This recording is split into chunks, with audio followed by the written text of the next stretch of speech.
Chào mọi người.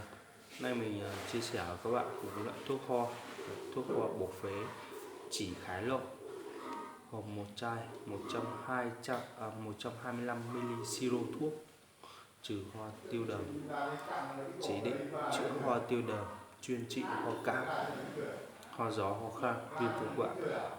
Cách dùng và liều dùng: ngày uống 3 lần, người lớn mỗi lần uống 1 thìa canh. Bà này bà có uống không? Cháu tại phò ít hàng chơi. Nhớt nhát thôi. Chị ơi, quang cụ bật đây. Cái đến chứ bà cũng lọt vào ấy. Man cái cành không? Lấy giờ dùng ngụm nước. Không, hết sạch nước đâu nữa đấy. Đây đi vào rồi. Không đùa thằng này đâu. Vào rồi. Lấy dùng ngụm nước. Nhảy lên. Anh đi đâu đấy? Anh nó phải phanh. Đó là mình nước rồi đấy.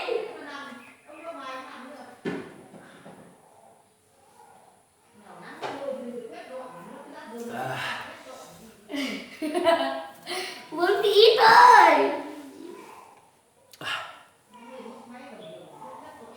Trẻ em từ 30 tháng tuổi đến 3 tuổi mỗi người uống 1 thìa cà phê 30 tháng, hơn 1 năm, hơn 2 năm được uống.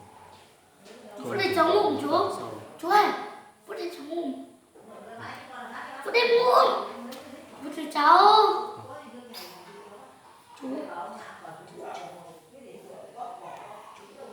Thành phần: mỗi 125ml siro chứa dịch chiết từ dược liệu 60ml, tương đương với bạch linh, cát cánh, tỳ bà diệp, tang bạch bì, ma hoàng, thiên môn đông, bạc hà, bách hộ, bán hạ, mơ muối, cam thảo, phèn trung, tinh dầu. Bố mà chốt cửa ra nhé.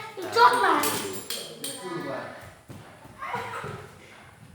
Cái thằng điên này.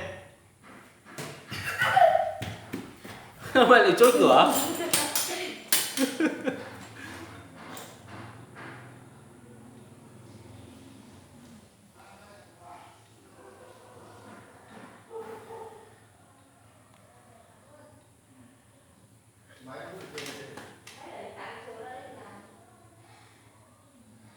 Mày đấy có bao nhiêu phần pin rồi? Bà. Để chú sạc chiều tí nữa chú quay. Biết rồi, cháu tại lúc chuột này phơi phai cái. Chiều cháu chơi